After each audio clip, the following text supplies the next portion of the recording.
हाय, good evening, सत श्री अकाल, आदाब, नमस्कार, वनकम और जय हिंद। मेरा नाम यहाँ पे डॉक्टर नवनीत काला, नीचे लिखा हुआ है मेडिकल क्रांति मंच, जो बनाया था शायद कुछ महीने पहले मैंने, लेकिन लेने के देने पड़ गए मुझे। उस मेडिकल करप्शन के खिलाफ बोलने के लिए जो सज़ा मिली वो आज तक भुगत रहा हूँ। सच दोस्तों, आज तक भुगत रहा हूँ।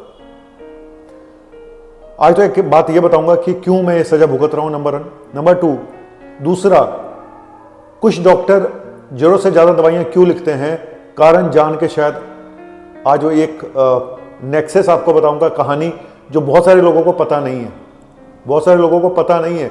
लोग सोचते होंगे कमीशन के चक्कर में ऐसा होता है, कुछ और भी है। पूरी बात सुनना, ठीक है। और तीसरा, एक स्टिंग ऑपरेशन भी करने जा रहा हूँ बहुत जल्दी।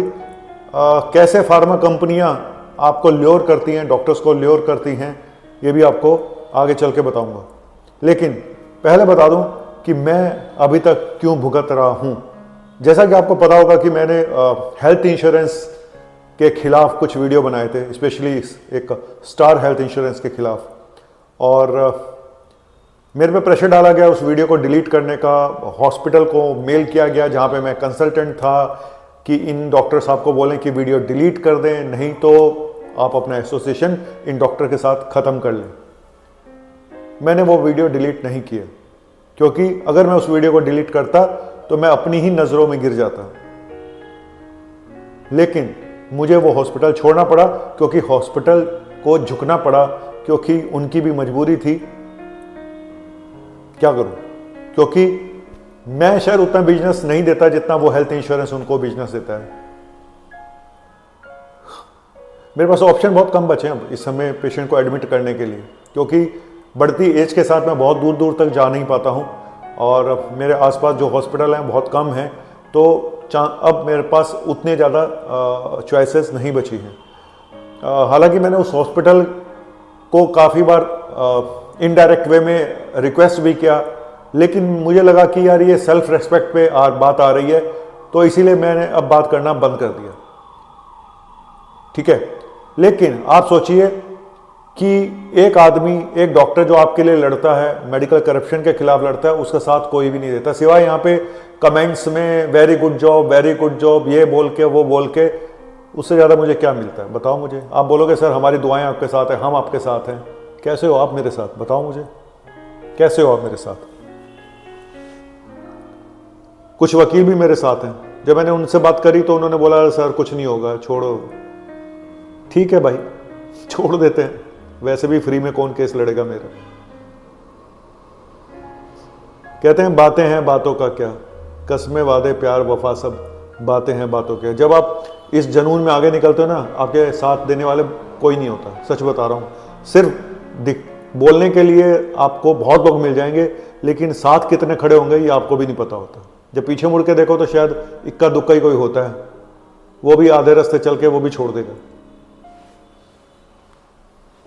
चलिए छोड़िए, ये तो मेरी किस्मत है, जो भी है जैसा भी चल रहा है, और कोई ना कोई रास्ता भगवान ही दिखाएगा। मुझे तो नहीं पता कि मैं क्या करूं, और इसीलिए मैंने एडमिशन करने भी काफ़ी कम कर दिए हैं। और लेकिन चलिए दूसरी बात बताता हूं अब आपको, कि कुछ डॉक्टर, जितनी ज़्यादा डॉक्टर दवाइयाँ लिखते हैं, मैं ऑनलाइन की बात नहीं कर रहा हूँ, मैं ऑफलाइन की बात कर रहा हूँ। जब आप किसी डॉक्टर को दिखाने क्लिनिक पे जाते हैं, कुछ डॉक्टर की प्रैक्टिस बहुत ज़्यादा चलती है और वो उतनी ही ज़्यादा दवाइयाँ लिखते हैं। ऐसा क्यों?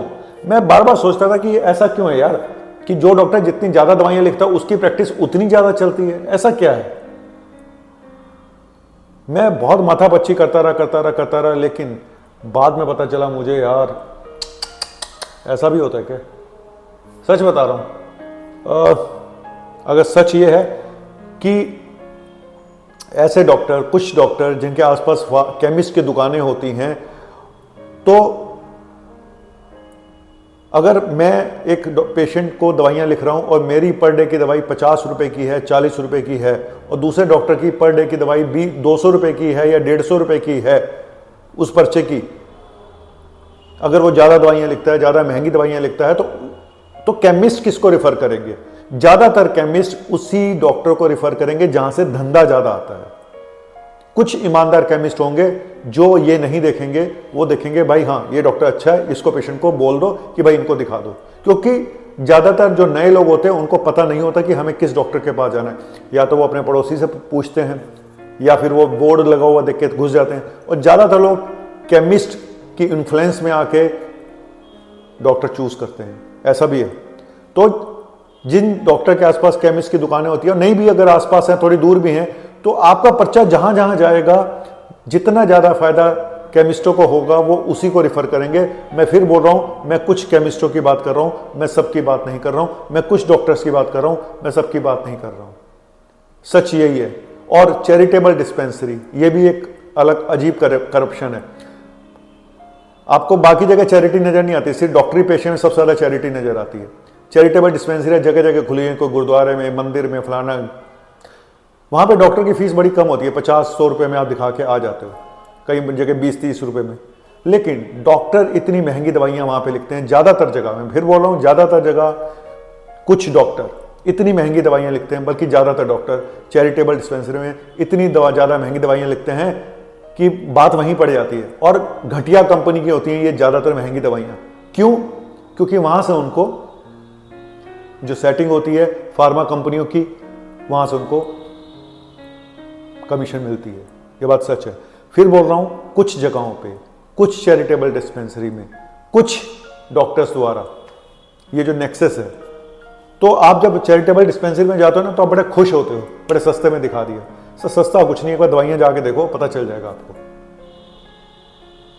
और इसी के साथ बताऊंगा कि एक कंपनी है जिसकी बहुत कंप्लेन आ रही है, बहुत ही घटिया कंपनी की क्वालिटी की मेडिसिन हैं। कहने को वो जेनिक दवाइयां बना रही है, सस्ती दवाइयां बना रही है, लेकिन इतनी लोगों की शुगर उबड़ खाबड़ हुई पड़ी है उस कंपनी की दवाइयां खा के। लेकिन मैं यहाँ दुश्मनी नहीं ले सकता हूँ, इसीलिए ना मैं किसी का नाम ले सकता हूँ। लेकिन जब जी न्यूज़ देखोगे तो आप जाके समझ जाओगे कि कंपनी का नाम क्या है। बोलना नहीं चाहता था, लेकिन क्या करूं यार, कूड़ा है कूड़ा। एक बार खा के देखो, शुगर देखो फिर अपनी। चलिए, जितने दुश्मन ज्यादा होंगे कहते हैं, उतना ही मजा आता है जिंदगी जीने में। जितना आप आगे जाओगे दुश्मन तो बनेंगे भाई। कुछ लोगों को मैंने खुद बनाया और कुछ आपकी सफलता से जलन करके दुश्मन बन गए, कुछ आपके कर्मों की वजह से।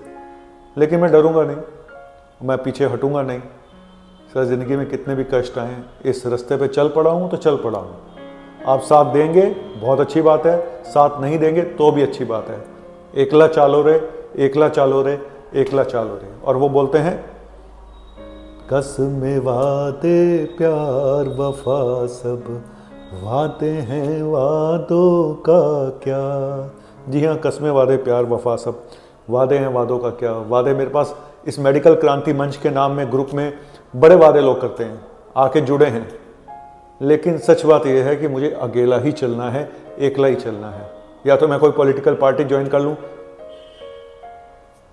और ना ही मेरे पे इतना पैसा है, ना पावर है, तो फिर इसी तरह से ज़िंदगी कटेगी जितने बचे हुए साल हैं। लेकिन सच के साथ चलता रहूँगा, मेडिकल करप्शन के खिलाफ बोलता रहा हूँ और बोलता रहूँगा, चाहे कुछ भी हो जाए।